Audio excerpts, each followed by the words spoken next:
rakyat yang tak pernah kita kenal, rakyat yang mungkin tak akan pernah kita kenal. Tetapi apa yang kita lakukan sekarang akan menentukan apa yang terjadi kepada mereka.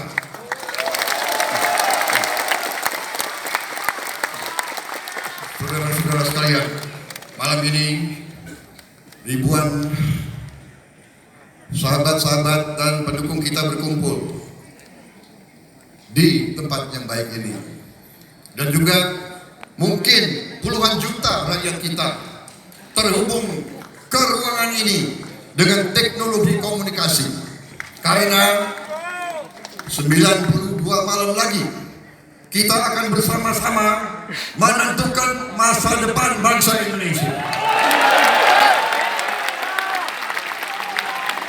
Karena sesungguhnya pemilihan umum ini bukan pemilihan umumnya Prabowo Subianto, bukan pemilihan umumnya Sandiaga Uno, tetapi adalah pemilihan umum bagi seluruh bangsa Indonesia. Karena itu, kemenangan yang dapat kita rebut pada tanggal 17 April 2019 yang akan datang bukan kemenangan Prabowo, bukan kemenangan Sandiaga Uno, tapi kemenangan bangsa dan rakyat Indonesia. Atas dasar keyakinan ini, kami ingin agar seluruh masyarakat Indonesia mengerti betul apa yang akan kami perjuangkan selama 5 tahun mendatang. Jika kami dan partai-partai politik yang tergabung dalam koalisi Indonesia Adil Makmur mendapat mandat dari rakyat pada pemilihan umum 17 April 2019 yang akan datang, kami juga ingin menyampaikan kepada saudara apa-apa yang menjadi kegusaran kami, apa-apa yang mendorong kami untuk terus berjuang dan terus berada di dalam kancah politik dan menawarkan diri kami untuk memimpin dan membela negara kesatuan Republik Indonesia.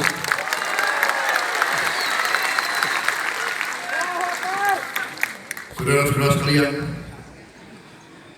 beberapa waktu yang lalu saya mendapat laporan seorang buruh tani, seorang bapak, seorang kepala keluarga namanya Hardi di Desa Tawangharjo, Grobogan, Jawa Tengah, meninggal dunia karena gantung diri di pohon jati di belakang rumahnya.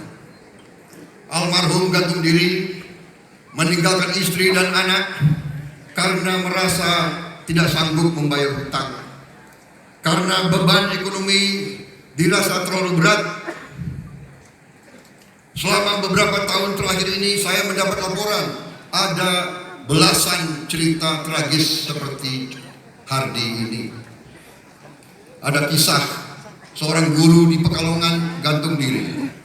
Terakhir tanggal 4 Januari yang lalu, Ibu Sudarsih di Desa Watu Sigar, Gunung Kidul gantung diri. Ini kisah-kisah yang masuk berita. Yang tidak masuk berita mungkin lebih banyak lagi. Saya juga baru datang dari Klaten. Di situ petani-petani beras bersedih karena saat mereka panen beberapa bulan yang lalu banjir beras dari luar negeri. Saya juga baru-baru ini dari Jawa Timur. Di sana banyak petani tebu yang bersedih karena saat mereka panen banjir gula dari luar negeri. Sementara itu banyak emak-emak kita di mana-mana mengeluh harga-harga sudah tidak terkendali dan tidak terjangkau. Harga telur, harga daging, harga beras sudah sangat berat dirasakan oleh rakyat kita. Bagaimana bisa di Republik ini harga gula 3 kali lebih mahal dari harga dunia? Saudara-saudara sekalian, Pada saat petani garam juga mengalami kesulitan, banjir bergaram dari luar negeri. Saudara-saudara, kita impor semua bahan-bahan pangan yang mampu diproduksi oleh rakyat kita sendiri. Saudara-saudara, kadang-kadang kita heran, apakah ada pemerintah yang seperti sekarang seolah-olah membiarkan rakyatnya sendiri, tidak dibela. Saudara-saudara, inikah negara yang kita cita-citakan dan diperjuangkan oleh para pendiri bangsa kita? Inikah yang dicita-citakan oleh Bung Karno, oleh Bung Hatta, Bung Syahrir, Panglima Besar Jenderal Sudirman, Kiai Haji Hashim Asyari, Kiai Haji Ahmad Dahlan, Kiai Haji Wahid Hashim, Kiai Haji Agus Salim Bung Tomo, I Gusti Ngurah Rai, Mayor Dan Mogot, Walter Mungin Sidi. Negara yang sekarang begitu banyak rumah sakit menolak pasien karena BPJS belum mendapat bayaran sekian bulan, yang rumah sakitnya terpaksa juga mengurangi pelayanan kepada rakyat yang paling membutuhkannya. Negara yang 1 dari 3 anak di bawah 5 tahun mengalami gagal tumbuh karena kurang protein, kurang gizi, karena ibunya juga kurang protein dan kurang gizi selama masa mengandung. Saudara-saudara sekalian, apakah kita mau terus seperti ini? Menjadi bangsa yang kalah sebelum keluar dari kandungan ibu. Negara yang terus menambah utang untuk membayar utang. Banyak negara meminjam uang berutang, tapi mereka hutang untuk produksi. Kalau $1 di Republik Rakyat Tiongkok setelah 10 tahun mereka pinjam menjadi $14. Di Vietnam $1 dipinjam selama 10 tahun menjadi $14. Di Indonesia $1 setelah 10 tahun jadi $3 atau $4. Saudara-saudara sekalian, apakah ini negara yang kita inginkan? Negara yang utang untuk bayar gaji pegawai negerinya. Negara yang membiarkan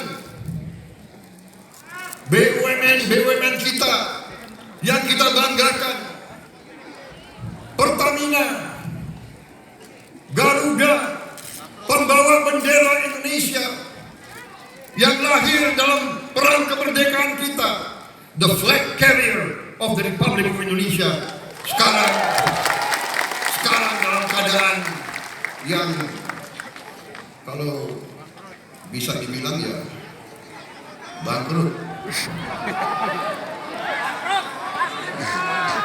Pertamina, penopang perusahaan yang menopang pembangunan Indonesia selama dasawarsa yang lama, kebanggaan kita semua, panutan negara-negara berkembang.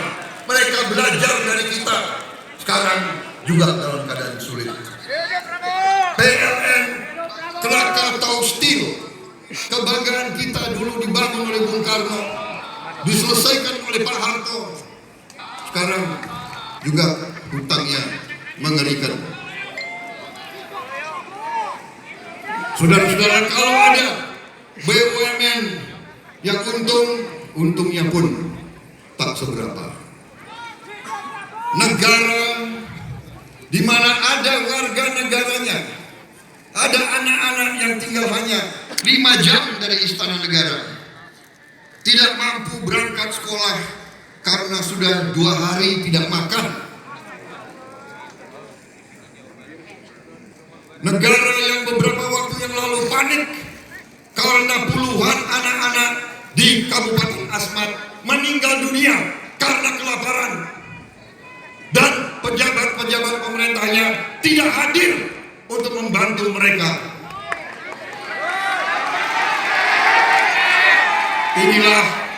Inilah keadaan dan kondisi yang saya sebut kejanggalan besar. Paradoks Indonesia, negara kaya, rakyatnya masih banyak yang terlantar dan miskin. Kalau kita tidak hati-hati, kalau kita tidak waspada, kalau kita tidak berubah, kalau kita tidak bertindak dengan segera dan dengan berani, situasi ini akan terus berlanjut ke arah yang lebih buruk lagi. Saya bersama Sandiaga Uno didukung oleh partai-partai koalisi,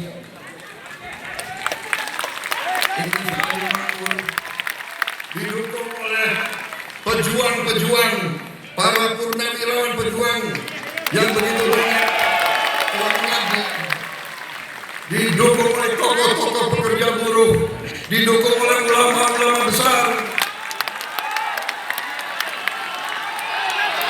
didukung oleh emak-emak Indonesia,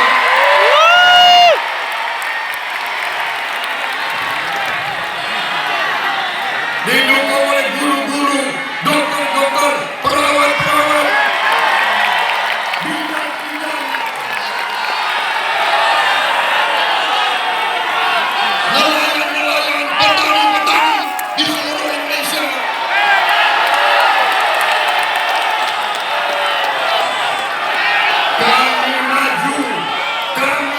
Kami menawarkan diri mengabdi berbakti karena kami percaya dan yakin hal ini tidak boleh terjadi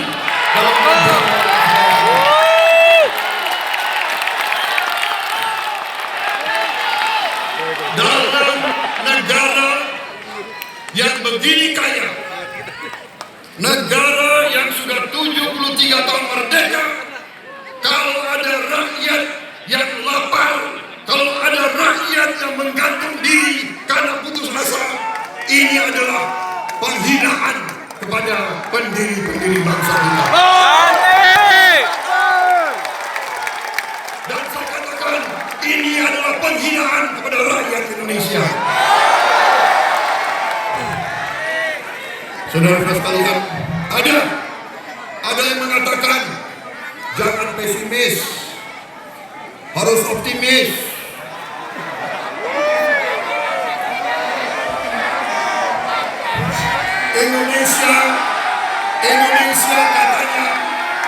Indonesia katanya akan bertahan 1000 tahun lagi.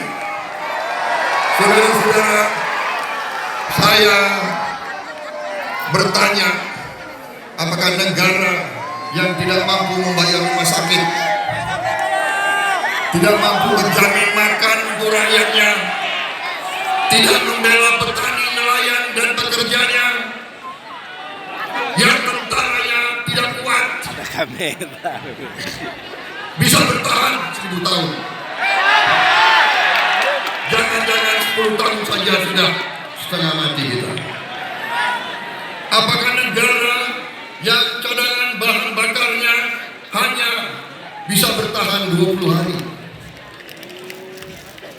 Cadangan berasnya juga hanya bisa bertahan 3 minggu. Saudara-saudara, apakah ini negara yang kuat?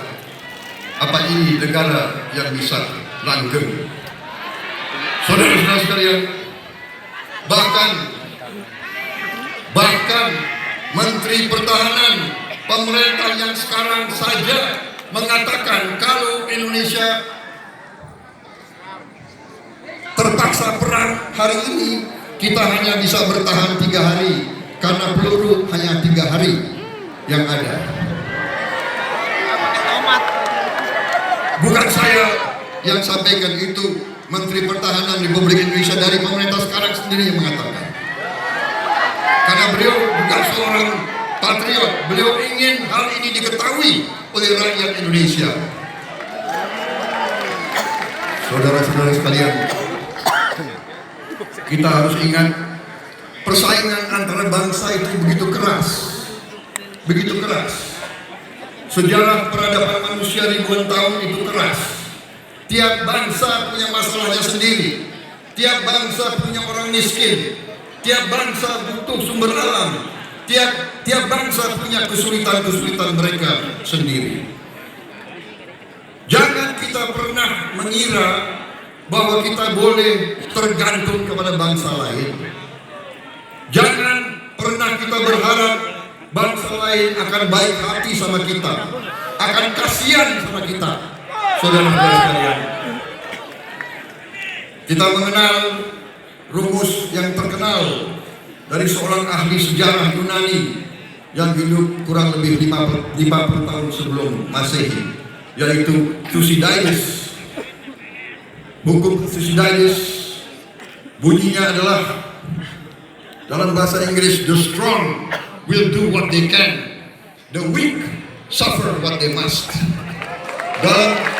Dalam bahasa Indonesia artinya adalah yang kuat akan berbuat apa yang dia mampu berbuat. Yang lemah akan menderita apa yang dia harus menderita. Ini pelajaran yang diajarkan di semua lembaga kajian strategis di seluruh dunia. Saudara-saudara sebangsa dan setanah air, Indonesia harus kuat, Indonesia harus kokoh, Indonesia harus bisa berdiri di atas kaki kita sendiri.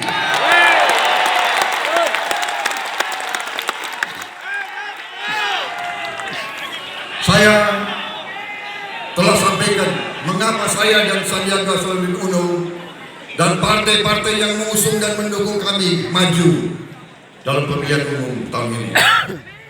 Saya selanjutnya akan menyampaikan apa yang akan kami lakukan, strategi apa yang kami akan gunakan jika kami mendapat mandat untuk memimpin Indonesia 5 tahun ke depan.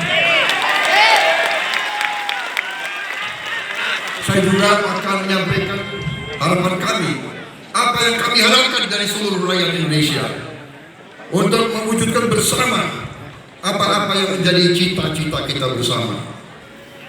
Saudara-saudaraku sebangsa dan setanah air, dimanapun kau berada malam hari ini, apa yang harus kita lakukan dan apa yang akan kita lakukan bersama bila mendapat mandat adalah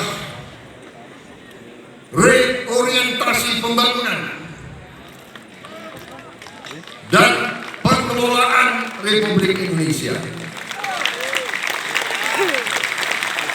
Reorientasi adalah untuk merubah arah dari arah yang tidak benar ke arah yang benar, yang membela kepentingan bangsa Indonesia.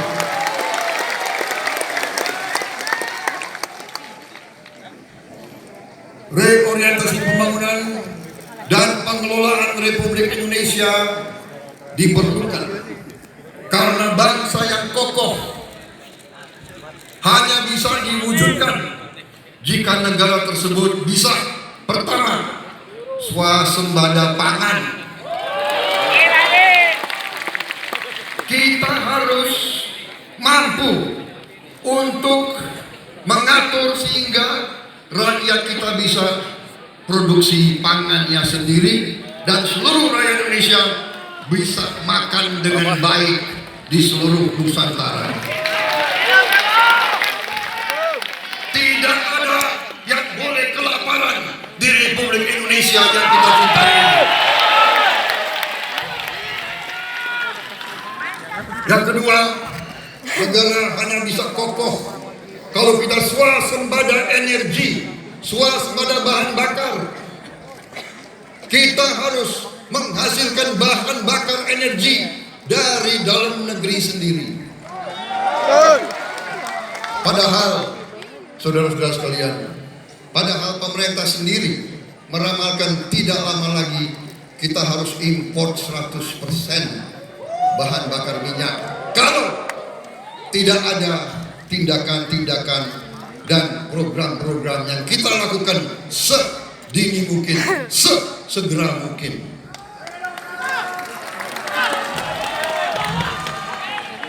Yang ketiga, kita harus swasembada air bersih. PBB, Perserikatan Bangsa-Bangsa meramalkan bahwa dalam 2025 seluruh bumi akan mengalami krisis air. Sekarang saja di Nusantara ini sudah banyak daerah kita yang kesulitan air bersih. Di Sragen 1 jam dari kota Solo, rakyat kesulitan air. Betul.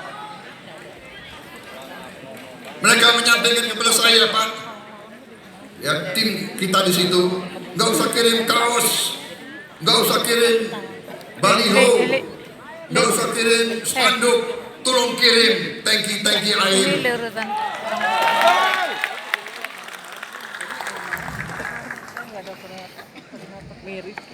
Yang keempat, negara yang kokoh harus memiliki lembaga-lembaga pemerintahan yang kuat, yang bersih, yang berintegritas. Kita perlu hakim-hakim yang unggul dan jujur. Kita perlu jaksa-jaksa yang unggul dan jujur. Kita perlu polisi-polisi yang unggul dan jujur. Kita perlu intelligence yang unggul dan setia kepada bangsa dan rakyat.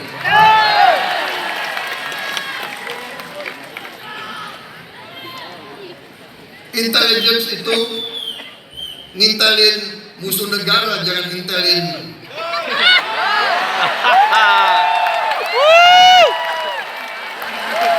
jangan ngintelin mantan Presiden Republik Indonesia.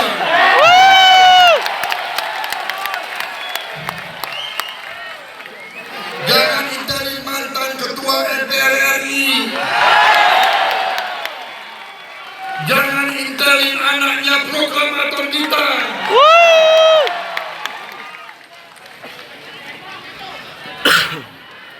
Jangan intelin mantan Panglima TNI. Jangan intelin ulama-ulama besar kita.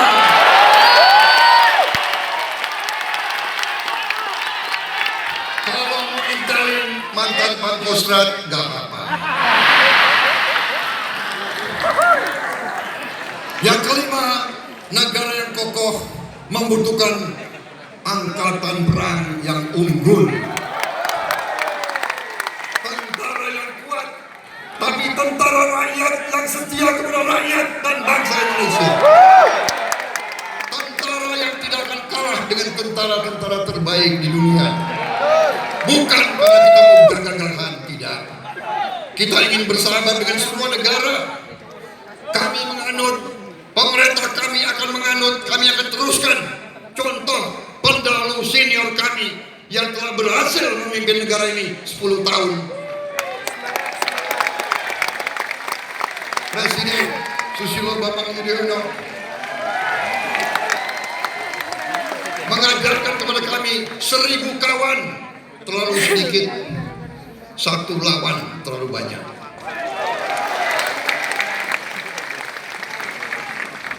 Tapi kalau kita lemah, biasanya kita diinjek-injek.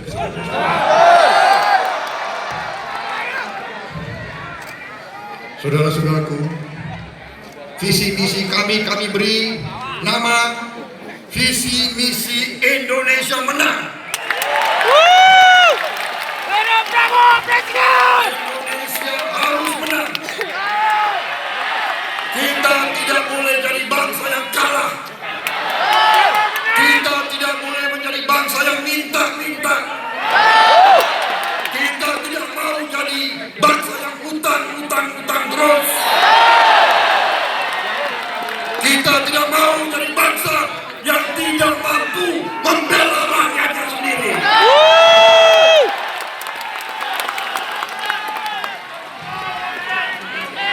Hidup Presiden! Untuk mewujudkan Indonesia Menang, kita akan menjalankan strategi khusus yang saya beri nama strategi dorongan besar. Kita tidak mau kerja dan tidak boleh bekerja dan tidak bisa bekerja setengah-setengah. Kita harus bekerja dengan keras. Strategi ini harus dapat mewujudkan tadi yang kita sebut swasembada pangan, swasembada energi, swasembada air bersih, membangun lembaga-lembaga pemerintah yang kuat dan memiliki pertahanan yang kokoh yang bisa melindungi segenap bangsa. Untuk mencapai itu semua, kami menggariskan 5 fokus utama program kerja nasional. 5 fokus solusi pemecahan persoalan bangsa. Yang pertama adalah mewujudkan ekonomi yang mengutamakan rakyat.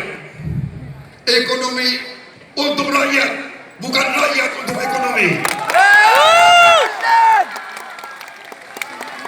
Presiden gua tuh.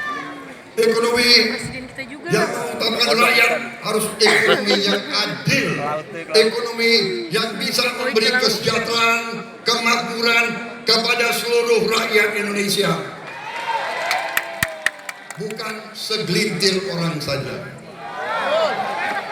Ekonomi kita juga setelah memakmurkan semua orang Indonesia, tapi kita juga harus menjaga lingkungan kita.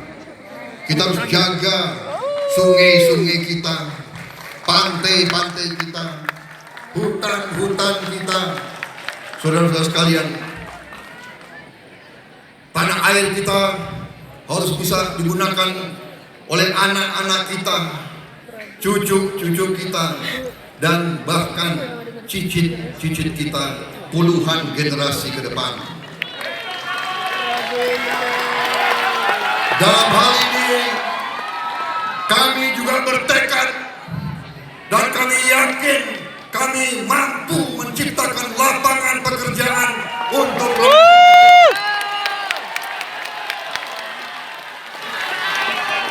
dan kita yakin kita dapat meningkatkan daya beli rakyat, daya beli masyarakat. Kita harus hentikan mengalirnya uang bangsa Indonesia ke luar negeri. Kita harus bekerja supaya uang itu mengalir di Republik Indonesia. Kalau rakyat punya uang, roda ekonomi akan berputar, pabrik-pabrik akan berjalan, warung-warung Tegal akan semarak, semua akan menikmati roda ekonomi yang dinamis.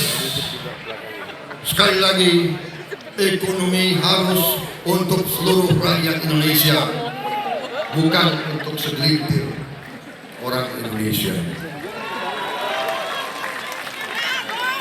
Kita pernah, tidak berapa lama yang lalu, kita pernah berhasil membuat pesawat terbang, helikopter, produk-produk canggih berteknologi tinggi. Saya bertanya, mampu atau tidak kita teruskan apa yang dulu pernah kita berhasil lakukan? Saya yakin kalian juga akan setuju dengan saya. Saya yakin kita mampu. Kita harus bikin mobil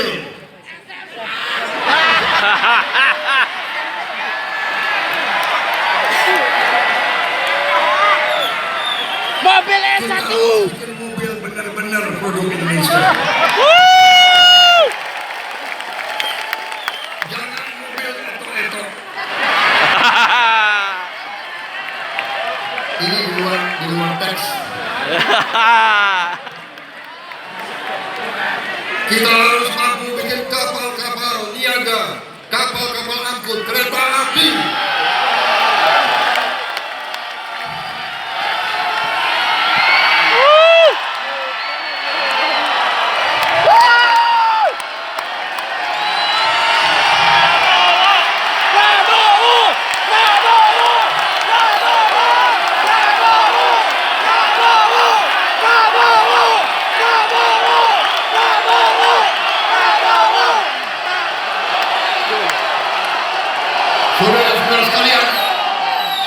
Apakah kita mampu? Mampu! Kita mampu dan kita harus dan kita akan lakukan hal itu.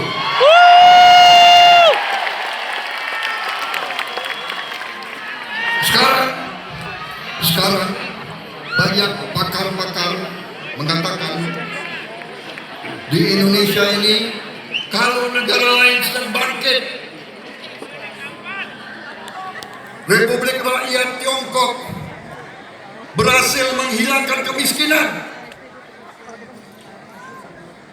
Dalam 40 tahun mereka menghilangkan kemiskinan. Vietnam bangkit, Thailand bangkit, Filipina bangkit, India bangkit. Indonesia bangkrut!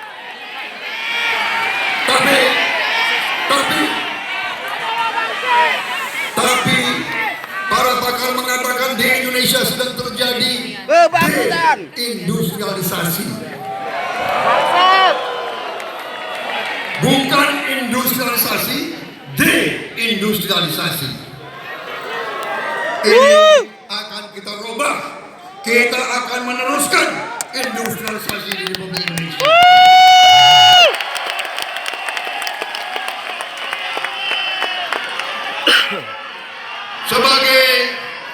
Sebagai pejuang, saya selalu menganjurkan kita harus belajar dari bangsa-bangsa yang lebih berhasil dari kita.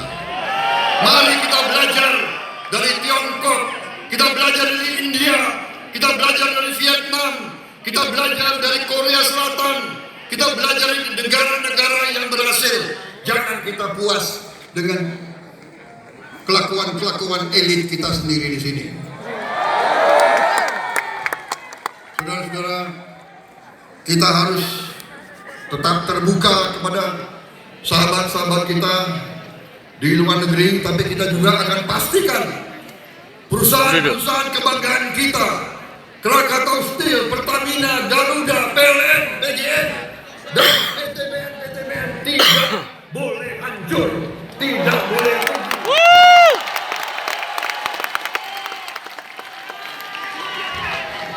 Kita akan terbuka kepada bangsa lain. Kita ingin belajar dari bangsa lain. Kita ingin bersahabat dengan bangsa lain. Kita ingin bermitra kepada bangsa lain. Tapi